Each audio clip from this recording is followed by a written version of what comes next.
ॐ नमो भगवते वासुदेवाय। ॐ नमो भगवते वासुदेवाय।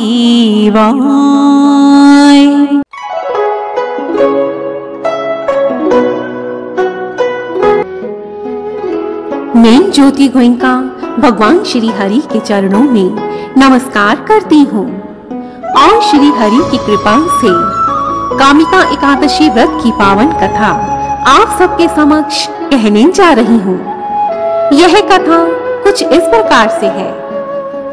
एक समय कुंती पुत्र धर्मराज युधिष्ठिर ने भगवान श्री कृष्ण से कहा, हे देवकी नंदन, हे वासुदेव, मैं आपको नमस्कार करता हूँ। मैंने आपसे आषाढ़ शुक्ल पक्ष देवशयनी एकादशी का महात्म्य श्रवण किया। अब आप कृपा कर मुझे श्रावण में आने वाली कृष्ण पक्ष एकादशी का महात्म्य सुनाने की कृपा करें। यह सुनकर भगवान श्री कृष्ण ने कहा, हे धर्मराज, श्रावण मास की कृष्ण एकादशी का नाम कामिका एकादशी है। इस दिन शंख, चक्र, गदाधारी भगवान विष्णु का पूजन किया जाता है।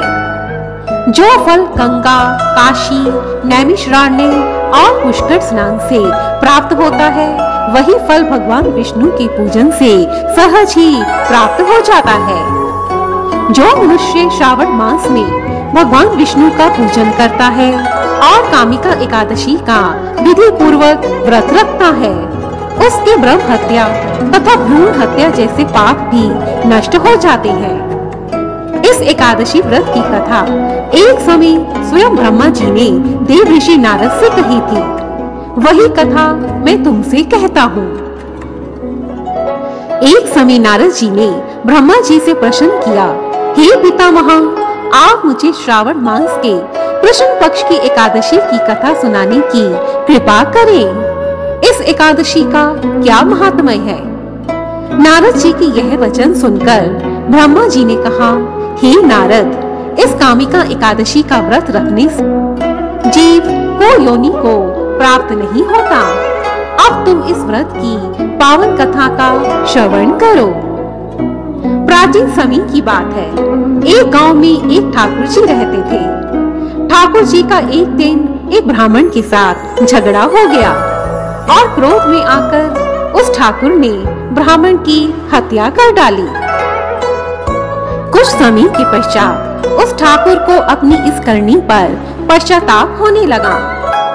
उस अपराध की क्षमा याचना के लिए ठाकुर ने ब्राह्मण के शव का क्रियाक्रम करना चाहा, परंतु अन्य ब्राह्मणों ने उसे क्रियाक्रम में आने के लिए मना कर दिया और उसे ब्रह्म हत्या का दोषी ठहराया।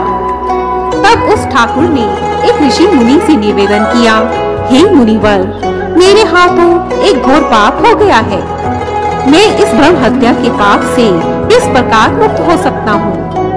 यह सुनकर उस मुनि ने कहा, हे राजन, तुम श्रावण मास में आने वाली कामिका एकादशी का व्रत करो। यह व्रत ब्रह्म हत्या जैसे घोर पाप से भी मुक्ति दिलाने वाला है।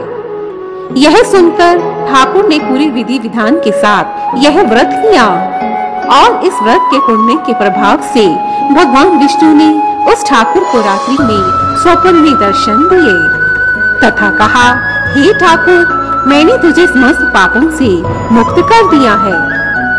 इस प्रकार उस ठाकुर का वह ब्रह्म हत्या का पाप नष्ट हो गया। अंत में भगवान श्री कृष्ण ने कहा, हे धर्मराज, इस प्रकार जो मनुष्य कामिका एकादशी का व्रत रखता है तथा रात्रि जागरण करता है, उसके समस्त पाप नष्ट हो जाते हैं। जय श्री कृष्ण, जय श्री नारायण।